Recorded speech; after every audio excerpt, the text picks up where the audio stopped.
اولما اصابتكم مصیبۃ قد اصبتم مثلیہا قلتم ان ھذا قل هو من عند انفسکم ان اللہ علی کل شیء قدیر وما اصابکم یوم التقى الجمعان فباذن اللہ ولیعلم المؤمنین۔ اور جب تمہیں مصیبت پہنچی قد اصبتم مثلیہا، تحقیق تم انہیں یہ پہنچا چکے ہو اس سے ڈبل، قلتم ان ھذا، تم کہتے ہو کہ یہ کیسے ہوا، قل ہوا من عند انفسکم، آپ فرما دیجئے کہ یہ تمہاری اپنی طرف سے ہوا ہے، ان اللہ علی کل شیء قدیر، بے شک اللہ تعالی ہر چیز پہ قادر ہے۔ وما اصابکم یوم التقى الجمعان، جس دن دو گروہ آپس میں لڑے، جنگ ہوئی، اور جو اس دن تکلیف یا مصیبت پہنچی تمہیں، فباذن اللہ، وہ اللہ کے حکم کے ساتھ تھی، ولیعلم المؤمنین، تاکہ مومنین جان لیں۔ غزوہ احد کے بعد چند لوگوں نے باتیں شروع کی، ان میں سے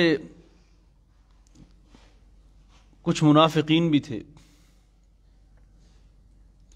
کہتے ہیں کہ اللہ خالق و مالک نے تو وعدہ کیا تھا فتح عظیم کا، کہ فتح عظیم ملے گی،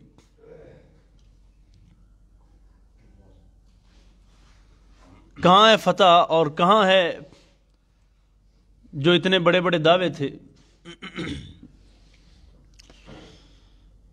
اللہ خالق و مالک نے فرمایا وَلَمَّا أَصَابَتْكُم مُّصِيبَةٌ قَدْ أَصَبْتُم مِّثْلَيْهَا قُلْتُمْ أَنَّ هَٰذَا قُلْ هُوَ مِنْ عِندِ أَنفُسِكُمْ۔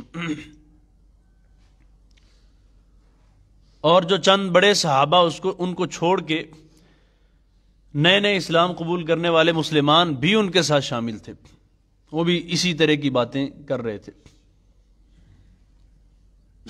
اولما اصابتکم مصیبۃ قد اصبتم مثلیہا، جو تمہیں اب مصیبت مشکل وقت آپ پہ آیا ہے، اس سے ڈبل تکلیف ڈبل نقصان آپ غزوہ بدر میں ان کا کر چکے ہیں، حالانکہ آپ کی تعداد تھوڑی تھی، آپ کمزور تھے،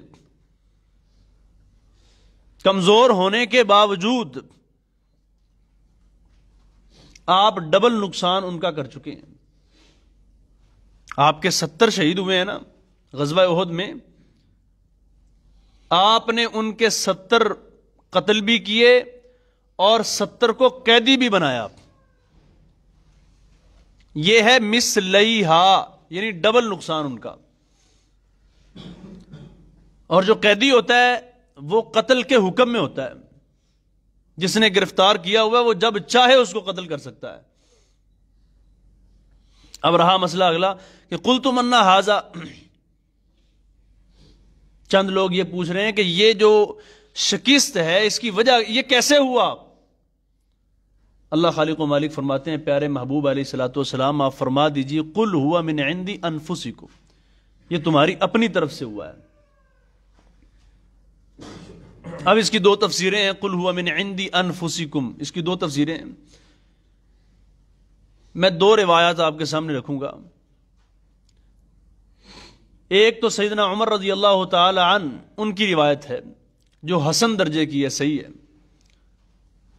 وہ فرماتے ہیں کہ جو 70 غزوہ بدر میں ہم نے ان کے مارے، اور جو 70 ہم نے ان کے قیدی بنائے، جو قیدی بنائے تھے ان کے بارے میں جب مشورہ ہوا تو مشورہ یہ ہوا کہ جی ان کو چھوڑ دیا جائے، ان سے فدیہ لے لیں، پیسے لے لیں۔ تو سیدنا عمر رضی اللہ تعالیٰ عنہ فرماتے ہیں جو 70 ہمارے شہید ہوئے ہیں نا غزوہ احد میں، وہ ان 70 کو چھوڑنے کی وجہ سے ہوئے ہیں۔ یہ جو ہم نے غزوہ بدر کے 70 قیدی چھوڑ دیے تھے نا، ان 70 قیدیوں کے چھوڑنے کی وجہ سے ہمارے احد میں 70 شہید ہوئے ہیں، ہندسہ تبدیل نہیں ہوا، 70 کا ہی رہا ہے۔ آپ نے 70 چھوڑے تھے، آپ کے 70 شہید ہوئے۔ تو فرماتے ہیں قل ہوا من عندی انفسکم، یہ جو اللہ خالق و مالک نے فرمایا نا قل ہوا من عندی انفسکم، آپ فرما دیجئے کہ یہ جو 70 آپ کے شہید ہوئے ہیں یہ آپ کی اپنی طرف سے ہوئے ہیں۔ آپ کی اپنی طرف سے کا کیا مطلب ہے؟ کہ آپ نے جو عمل کیا تھا ان کو چھوڑنے کا، اس وجہ سے ہوئے۔ سیدنا علی رضی اللہ تعالیٰ عنہ کی جو روایت ہے ترمذی شریف کے اندر موجود ہے، اس کی سند میں مسئلہ ہے جس کی وجہ سے ضعیف ہے، لیکن میں یہ اس لیے بیان کر رہا ہوں کہ اس جیسی حدیث میں نے ابھی بیان کر دی ہے سیدنا عمر رضی اللہ تعالیٰ عنہ کی، تو تقویت مل جاتی ہے، اور آیت بھی اسی چیز کو بیان کر رہی ہے۔ سیدنا علی رضی اللہ تعالیٰ عنہ فرماتے ہیں کہ جبریل علیہ السلام رسول اللہ صلی اللہ علیہ وسلم کے پاس تشریف لائے، 2 آپشن دیے کہ اگر آپ قتل کریں گے ان کو جو آپ کے پاس 70 قیدی ہیں تو بہتری ہوگی، اور اگر آپ ان کو چھوڑ دیں گے تو پھر ایک بات یاد رکھیے، آئندہ آپ کے بھی 70 لوگ شہید کیے جائیں گے۔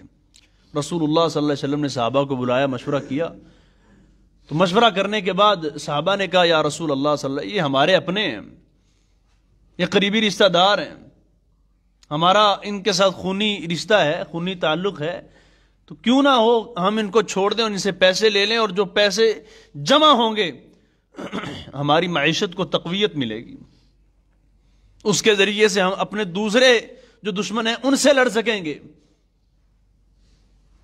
سیدنا عمر رضی اللہ تعالیٰ عنہ کا مشورہ ذرا اور تھا، وہ آپ پہلے سن چکے ہیں، جانتے ہیں۔ انہوں نے کہا کہ جو جس کا زیادہ قریبی رشتہ دار ہے اسی کے حوالے کیا جائے، تاکہ وہ اپنے ہاتھ سے اس کا سر تن سے جدا کرے، اس کا سر قلم کرے اپنے ہاتھ سے۔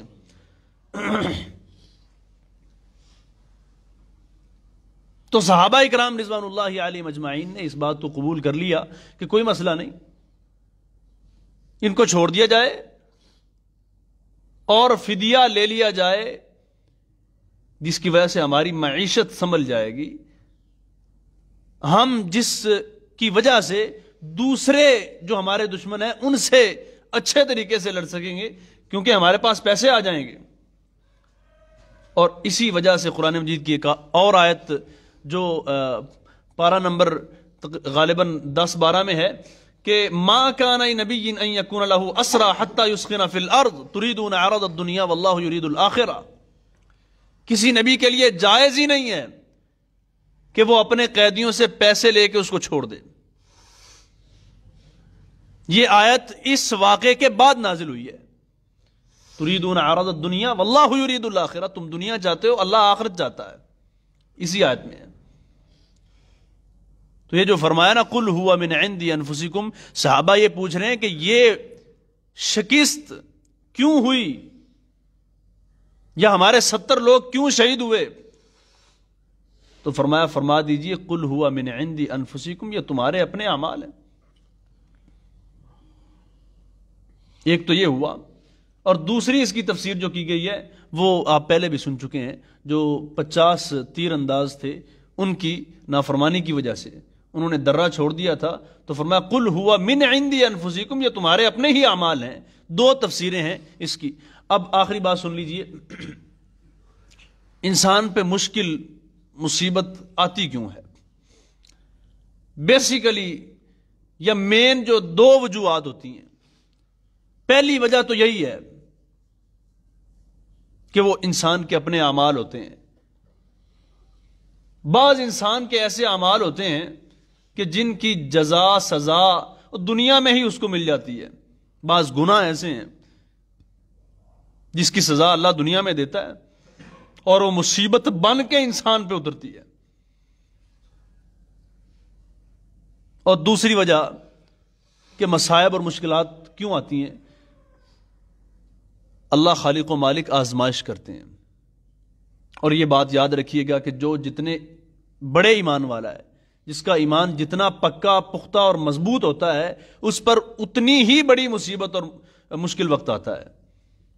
الف لام میم احسب الناس ان یترکوا ان یقولوا آمنا وهم لا یفتنون۔ انبیاء جو نبی ہیں معصوم عن الخطا ہوتے ہیں نا، ان پر جو آزمائشیں آئی ہیں وہ ان کی آزمائش کے لیے تو صاحب ایمان ہے. حضرت ابراہیم علیہ الصلوۃ والسلام پر بڑی بڑی مشکلات آئی ہیں. ان کو آگ میں ڈالا گیا، گھر سے نکالا گیا. رسول اللہ صلی اللہ علیہ وآلہ وسلم پر بہت بڑی بڑی مشکلات آئی ہیں، آزمائشیں آئی ہیں. تو جو انبیاء کی آزمائشیں ہیں یہ ان کے ایمان کے مطابق ہوتی ہیں. ان کا ایمان جتنا مضبوط اور پکا پختہ ہوتا ہے اسی قدر ان پہ. تو یہ اللہ کا قاعدہ قانون ہے، جس کا جتنا بڑا ایمان پکا پختہ مضبوط ہوتا ہے اللہ اتنی ہی بڑی آزمائش ان پہ بھیجتا ہے. اللہ سے دعا ہے اللہ تعالی ہم سب کو دین حق سمجھ عطا فرمائے. وما علیہ الا البلاغ.